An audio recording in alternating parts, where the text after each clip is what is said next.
Um dia alguém clamou por misericórdia. Jesus o atendeu.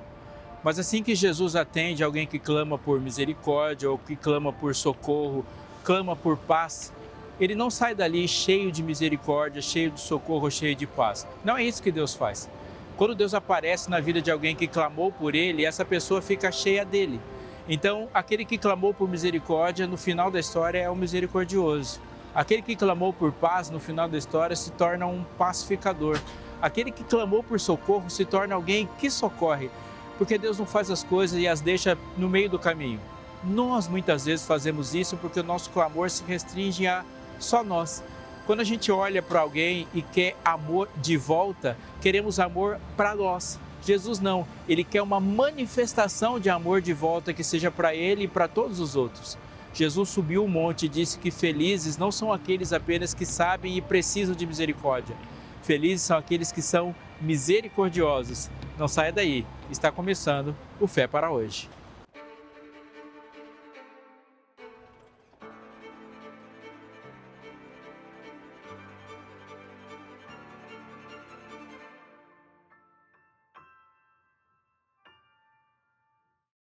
A Escola Bíblica da Novo Tempo tem um convite muito especial a fazer para você. Venha fazer parte da maior escola que existe no mundo, a maior escola bíblica, e se junte a milhares de alunos. Esse material, A Procura da Verdade, pode chegar até a sua casa de maneira totalmente gratuita, simplesmente se você pegar seu telefone e ligar 0 operadora 12 21 27 3121. Esse telefone funciona em horário comercial. Você pode optar por mandar uma mensagem para 12 98244 0077. Há um caminho também diferente se você quiser entrar no site novotempo.com/escola bíblica ou apontar o seu celular para o QR Code. Faça parte e aproveite dos grandes conhecimentos de Deus nas Escrituras de uma maneira instrumentalizada, onde você pode aproveitar e muito. Ligue, adquira, entra no site, aponte seu celular, mas não fique perdendo tempo. Esse é um oferecimento da Escola Bíblica da Novo Tempo para você.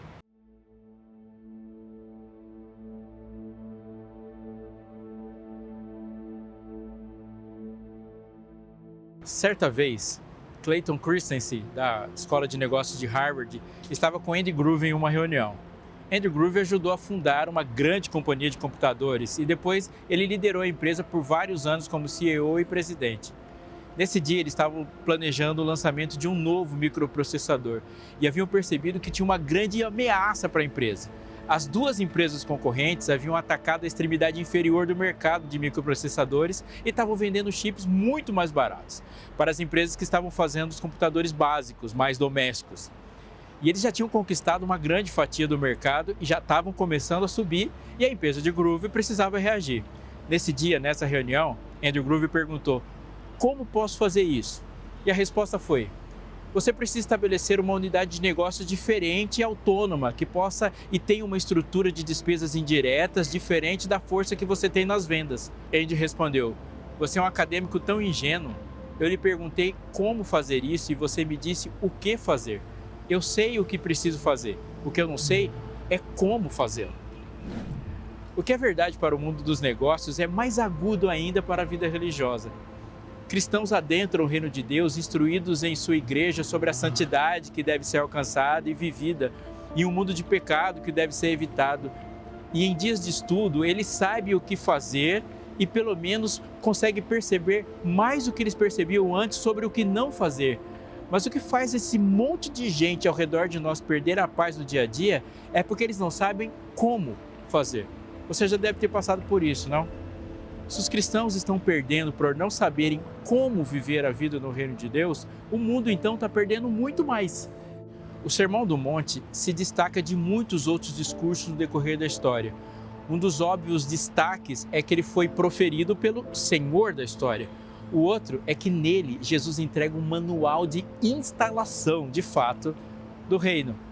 Devemos considerar o Sermão do Monte sobre alguns pressupostos. O primeiro é como ele começa. Ele se assentou e os seus discípulos se aproximaram dele. Então ele passou a ensiná-los. O público de Jesus define algumas coisas muito importantes para nós quando nos aproximamos de Jesus. Essa é uma regra de ouro na interpretação bíblica. Devemos primeiramente nos colocar no lugar da primeira pessoa que ouviu ou leu o texto que estamos lendo. Quem eram eles? Judeus, palestinos, sem influência da cultura ocidental como nós, que vinham de uma cultura de oralidade, embora pelo sistema educacional hebraico tinham mais familiaridade com o texto bíblico e buscavam na sua memória, isso é, naquilo que eles já sabiam do que hoje chamamos de Antigo Testamento, a compreensão do que Jesus estava dizendo. O segundo pressuposto é que uma parte significativa daquilo que Jesus falou não foi dirigida para aqueles que ainda não haviam aceitado o Evangelho do Reino. Algumas vezes ele está convencendo o seu público, outras ele está instruindo. Esse fator é de fundamental importância para a compreensão de Jesus e de toda a Bíblia. Algumas coisas simplesmente não farão o menor sentido se outras não forem aceitas previamente. O Sermão do Monte foi dirigido a este grupo, os que já tinham aceitado, gente que precisava entender o que estava acontecendo no coração deles mesmos e o que era o reino e qual a parte que eles estavam fazendo neste reino.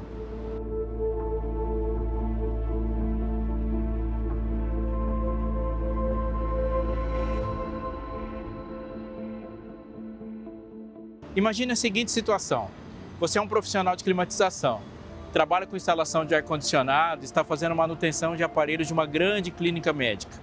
Enquanto você verifica o funcionamento dos aparelhos, um profissional chega até você com um comprimido na mão e uma seringa na outra, dizendo que o comprimido te deixará um pouco sonolento e a aplicação do líquido contido na seringa te fará dormir por 12 horas.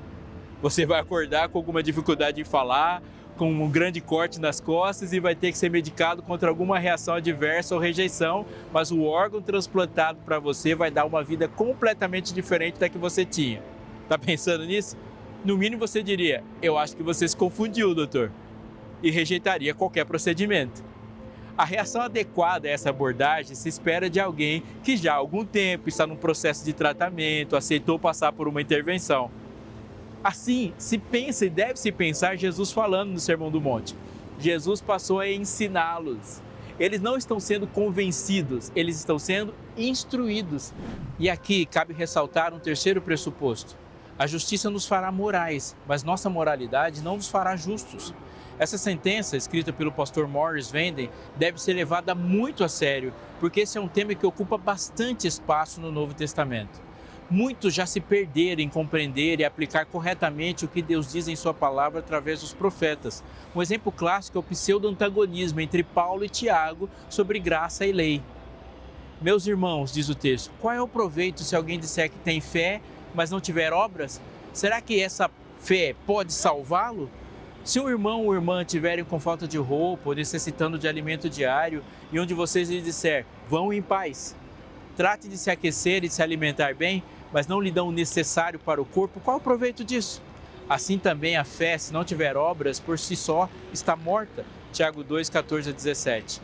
Note que o apóstolo Tiago não está contrariando o evangelho pregado por Paulo que diz, porque ninguém será justificado diante de Deus por obras da lei, pois pela lei vem o pleno conhecimento do pecado. Isso ele escreveu em Romanos, capítulo 3, verso 20. O que Tiago está fazendo não é opor lei e fé. Ele está, na verdade, opondo fé verdadeira de fé falsa.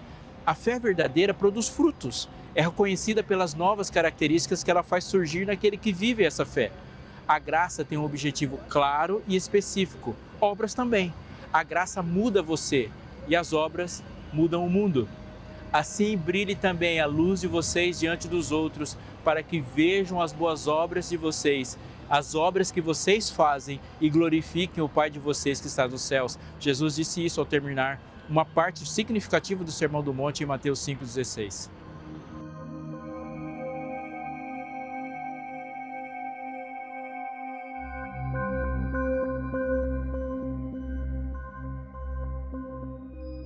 Observe as bem-aventuranças. Obviamente, se Jesus tivesse dito apenas, bem-aventurados os pobres de espíritos que choram, os mansos que têm fome e sede, estaríamos até hoje perguntando, tá, mas onde está a bênção? Somente chorar, baixar a cabeça, passar fome e sede, não são respostas. Ao contrário disso, em cada bem-aventurança há um porquê. Eles são felizes porque essa atitude os levou a um objetivo, a um passo no processo. Deles é o reino dos céus, serão consolados, herdarão a terra, serão fartos. Algumas bênçãos são futuras. O governo do pecado foi deposto no coração do discípulo de Jesus, conforme ele ensinou a orar na vinda do reino. Ela está grudada na ação da sua vontade. Venha o teu reino, seja feita a tua vontade, na terra e no céu. E no coração, obviamente. Mas esse governo não se estabelece sem uma luta. Embora Jesus já esteja no trono do coração, há muitos lugares ainda do ser onde há focos de resistência. As facções e os grupos rebeldes ainda estão armados, entrincheirados e resistindo. Então é preciso avançar nas batalhas. Mas a realidade persistente e que não pode ser ignorada é de que o pecado ainda está ao redor. Assim, didaticamente, Deus nos salva do que o pecado faz por meio da humanidade. Ele salva do que o mal faz na humanidade, mas leva mais tempo para ele salvar completamente do que o pecado faz contra a humanidade. Nessa ótica, a implantação do reino dos céus, anunciado pelo Evangelho, também atuará nessas 3 linhas de batalha. Observe as bem-aventuranças novamente. As 3 primeiras. Bem-aventurados os pobres em espírito, porque deles é o reino dos céus. A segunda. Bem-aventurados os que choram, porque serão consolados. E segue-se, bem-aventurados os mansos, porque herdarão a terra. Elas dizem de que Deus está fazendo contra o mal no coração de alguém, desenvolvendo características de Cristo em nós. Humildade, submissão aos planos de Deus e repulsa pelo pecado. Ele está criando um novo coração. O verso seguinte é central. Bem-aventurados que têm fome e sede de justiça, porque eles serão saciados. Eu vou explicar. Muitos anos atrás, houve um filme dramático sobre os primeiros pilotos de teste a ultrapassar a barreira do som que nenhum avião tinha feito até agora. Nenhum avião jamais voou mais rápido que a velocidade do som. E muitas pessoas não acreditavam que isso seria possível. Alguns achavam que o avião se desintegraria sob a pressão que isso iria gerar.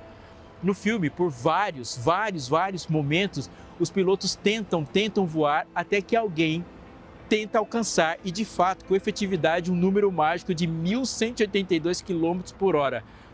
Obviamente, antes desse desafio ser alcançado e ser superado, muitos aviões se desintegravam mesmo.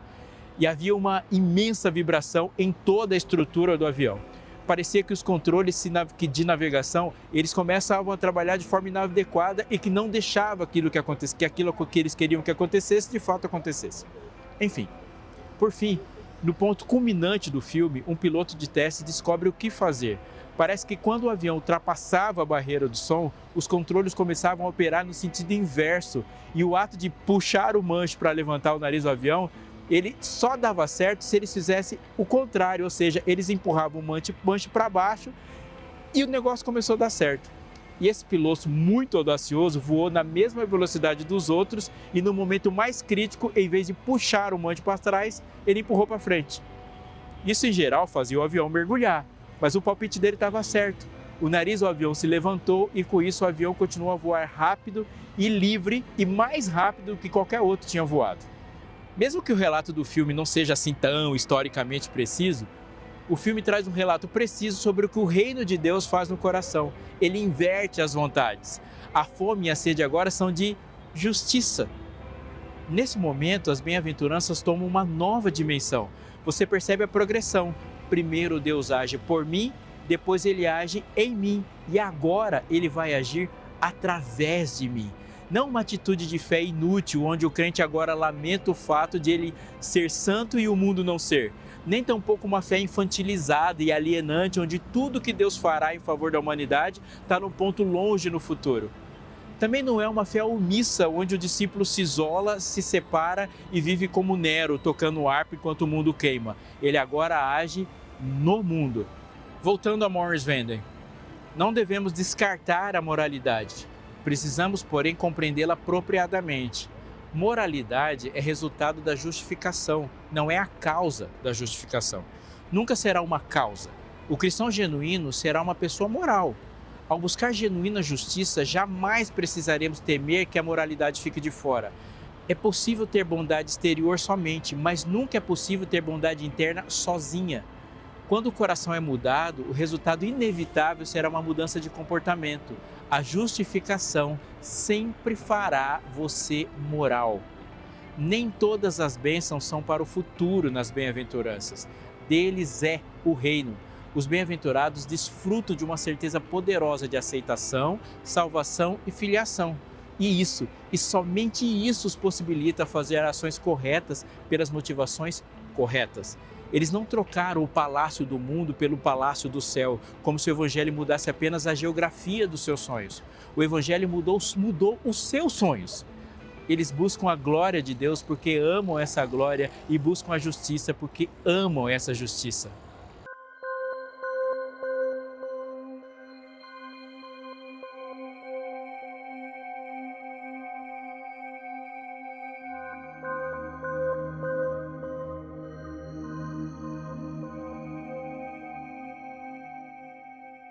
A lógica do mundo é a de oprimidos e opressores, um binômio mortal e cego.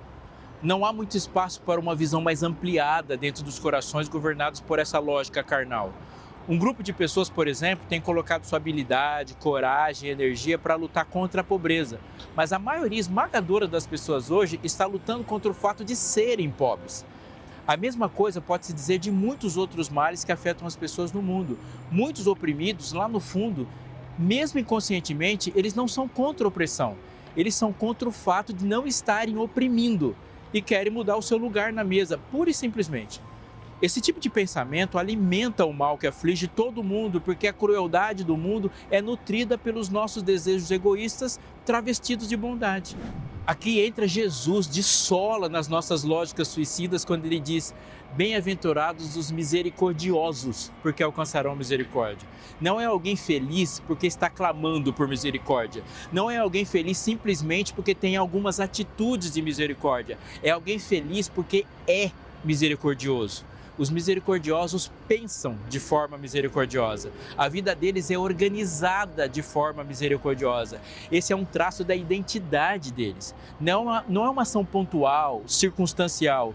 Não estamos dizendo de alguém que sentiu uma comoção quando esteve diante de alguém necessitado no mundo, mas de alguém que percebe a necessidade de misericórdia no mundo todo e a sua influência é percebida na esfera da sua atuação. Ele é assim. O substantivo eleus, misericórdia, sempre trata da dor, da miséria e do desespero, que são resultados do pecado. E caris, graça, sempre lida com o pecado e com a culpa propriamente ditos. A primeira concede alívio, a segunda concede perdão. A primeira cura e ajuda, a segunda purifica e reintegra. O que é misericórdia? Penso que talvez a melhor maneira de abordarmos esse ponto seja comparando a misericórdia com graça mesmo. Você pode notar na introdução das chamadas epístolas pastorais que o apóstolo se utilizou de um novo vocábulo. A maioria das demais epístolas de Paulo, ele começa dizendo graça e paz da parte de Deus, Pai e do Senhor Jesus Cristo. Mas em suas epístolas pastorais ele prefere dizer graça, misericórdia e paz, o que indica que ele fez uma interessante distinção entre a graça e a misericórdia. A melhor definição dessas duas virtudes é que eu jamais encontrei a seguinte: a graça é especialmente vinculada aos homens em seus pecados, mas a misericórdia é especialmente associada aos homens em sua miséria. Em outras palavras, enquanto a graça condescende diante da questão do pecado como um todo, a misericórdia contempla especialmente as miseráveis consequências do pecado. Isso posto, a misericórdia realmente aponta para um senso de compaixão que parecia com o desejo de aliviar os sofrimentos. Misericórdia, então, é a graça em exercício. Aqui cabe para nós notar uma linha de coesão que todo o Sermão do Monte está seguindo. Jesus está sendo misericordioso com o mundo e dando a ele um presente da sua graça. E o presente dele são os seus seguidores. Ele pretende gerar um grande impacto com isso, lançando ao mundo seu poderoso contra-ataque. O Dr. George Peter disse: Deus, a igreja e o mundo estão procurando homens com o coração em chamas, corações cheios de amor de Deus, cheio de compaixão pelos males da igreja e do mundo, cheio de paixão pela glória de Deus, pelo evangelho de Jesus Cristo e pela salvação dos perdidos. A resposta de Deus ao mundo de indiferença, materialismo, frieza e zombaria é dada por meio de corações cristãos incendiados nos púlpitos, nos bancos, nas escolas, nos institutos e nas faculdades.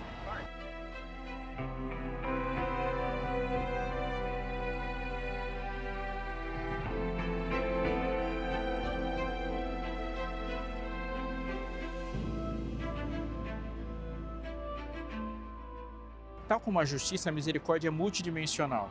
Uma dimensão é pessoal, como podemos ver nessa parábola. Por isso, o reino dos céus é semelhante a um rei que resolveu ajustar as contas com seus servos. E passando a fazê-lo, trouxeram-lhe um que devia 10.000 talentos. Não tendo ele, porém, com que pagar, ordenou o Senhor que fosse vendido ele, a mulher, os filhos e tudo quanto possuía, e que a dívida fosse paga. Então o servo, prostrando-se reverente, rogou: "Sê paciente comigo, e tudo o que eu te devo pagarei." E o senhor daquele servo, compadecendo-se, mandou embora e perdoou a dívida. Saindo, porém, aquele servo encontrou um dos seus conservos que lhe devia 100 denários, e agarrando-o, sufocava, dizendo: "Paga-me o que deves." Então o seu conservo, caindo-lhe aos pés, lhe implorava: "Sê paciente comigo, que eu te pagarei." Ele, entretanto, não quis, antes, indo-se, o lançou na prisão até que saldasse a dívida. Vendo seus companheiros o que se havia passado, entristeceram-se muito e foram relatar ao seu senhor tudo o que acontecera. Então o seu senhor, chamando-o, lhe disse: "Servo malvado, perdoei-lhe toda aquela dívida porque você me suplicou, e você não devia também igualzinho fazer com o seu conservo, como também eu fiz com você?" Indignando-se o seu senhor, o entregou aos verdugos até que lhe pagasse toda a dívida. Assim também meu Pai Celeste vos fará, se do íntimo não perdoardes cada um ao seu irmão. Mateus 18, 23 a 35. A parábola está sendo contada como resposta à pergunta de Pedro: "Senhor, até quantas vezes, se meu irmão pecar contra mim, devo que perdoe?" Portanto, obviamente, Jesus está falando de perdão. Tanto a parábola como a oração que ele ensinou com a bem-aventurança trazem o mesmo padrão: perdoa-nos as nossas dívidas, assim como nós temos perdoado aos nossos devedores. Assim também meu Pai Celeste vos fará, se do íntimo não perdoardes a cada um ao seu irmão. E bem-aventurados os misericordiosos, porque alcançarão misericórdia. A primeira coisa que devemos perceber aqui e notar é que o perdão e a misericórdia não são moeda de troca. Jesus não está propondo uma nova e mais sofisticada doutrina de justiça pelas obras. Ele já deixou bem claro que o perdão e a misericórdia vêm de dentro, mas elas são frutos de uma experiência na graça. Note: misericórdia, misericórdia, perdão, perdão. Elas são poderosos elementos identificadores dessa experiência. Sinclair Ferguson comentou dessa forma: a causa de recebermos misericórdia não é porque fomos misericordiosos, como se tivéssemos merecido a misericórdia de Deus. Ser misericordioso é resultado natural de receber a Cristo e de experimentar a graça de Deus. Se não somos misericordiosos, logo não recebemos a misericórdia de Cristo e, portanto, não podemos esperar receber misericórdia no dia do julgamento final. É da experiência que ele está falando. Um talento é uma unidade de peso para grandes valores. Podemos estimar que equivalia a um pagamento para um trabalhador por 15 anos de trabalho. Estamos dizendo de 35 quilos de prata. Pra você ter uma ideia, a cidade de Samaria foi comprada por 2 talentos. Você pode ler isso em 1 Reis 16, 24. Olha lá o que diz o texto. De Semer, comprou ele o monte de Samaria por 2 talentos de prata e a fortificou. A cidade que edificou sobre o monte chamou de Samaria, nome oriundo de Semer, o nome do dono do monte. Agora compare com a dívida do servo: 10.000 talentos. É incalculável e é impagável. Ele teria que trabalhar 150.000 anos para ter esse valor. O que Jesus está dizendo aqui? Da nossa dívida para com ele. O preço do pecado é incalculável e impagável. Jesus pagou a nossa conta, levou sobre si as nossas iniquidades e sorveu o cálice da ira que era para ser nosso, até a última gota. Vou usar um exemplo das provas aqui para ilustrar. Um dos métodos de avaliação mais sofisticados e ultimamente mais bem difundidos no Brasil é chamado de TRI, que é a sigla para Teoria de Resposta ao Item. Ela é praticamente um sistema anti-chute e segue um conceito de coerência pedagógica. Na prática, as questões são divididas na prova em fáceis, médias e difíceis. Se você acertar, por exemplo, 10 fáceis e nenhuma difícil, poderá ter uma pontuação maior do que aquele que acertou 10 difíceis e nenhuma fácil. E por quê? Porque o sistema não concebe que alguém que tenha acertado o mais complexo não tenha noção do básico. Chutou, portanto. É possível ser misericordioso sem ser manso? É possível ser pacificador sem ser humilde de espírito? É possível ser puro de coração sem ter repulsa pelo pecado? E a resposta é não. Nada nos leva a perdoar mais do que o maravilhoso conhecimento de que nós mesmos fomos perdoados. Nada prova de maneira mais clara que fomos perdoados do que a nossa própria prontidão em perdoar. Perdoar e ser perdoado, mostrar misericórdia e receber misericórdia são coisas que caminham juntas e de forma indissolúvel. Ou, no contexto das bem-aventuranças, os humildes também são misericordiosos. Ser humilde é reconhecer para os outros o que nós mesmos reconhecemos em nós. Somos pecadores.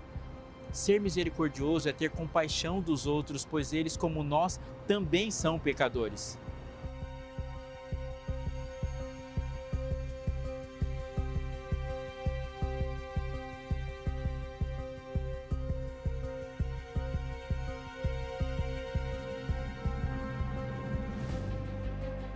A incoerência nos reprova no teste de Deus.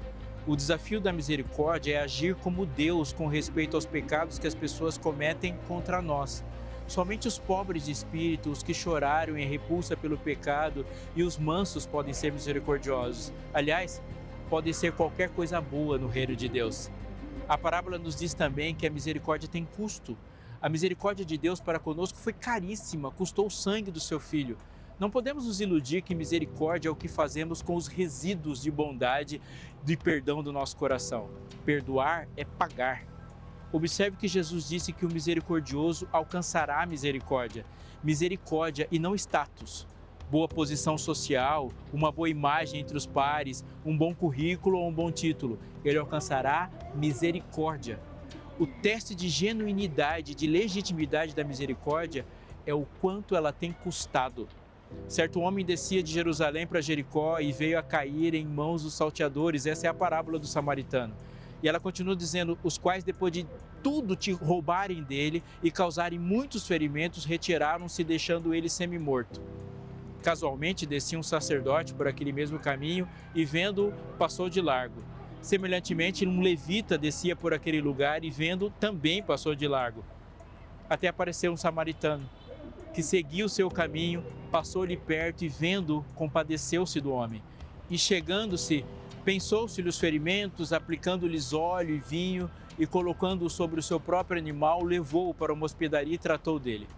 No dia seguinte, tirou 2 denários e os entregou ao hospedeiro, dizendo, cuida deste homem, e se de alguma forma gastares a mais, eu vou indenizar você quando eu voltar. Essa parábola está escrita em Lucas 10, 30 a 35. A história foi contada para responder a pergunta, quem é o meu próximo? Colocando no nosso contexto, a pergunta é, com quem eu devo ser misericordioso? E a resposta de Jesus na parábola é, com quem estiver na sua frente. Qual desses 3 te parece ter sido próximo do homem que caiu na mão dos salteadores? E o intérprete da lei respondeu, o que usou de misericórdia para com ele? Então Jesus responde, vai e faz igual. Lucas 10, 36. Há um procedimento misericordioso a ser adotado como modo de vida. Ele não está condicionado aos méritos daquele que precisa, mas à miserabilidade daquele que precisa. Porque aquele homem na estrada de Jericó deveria ter ajudado? Porque ele precisava de ajuda. Simples assim. Essa é a resposta de Jesus, sem nada acrescentar. E por que o samaritano o ajudou? Porque ele era um ajudador, sem mais nada acrescentar também.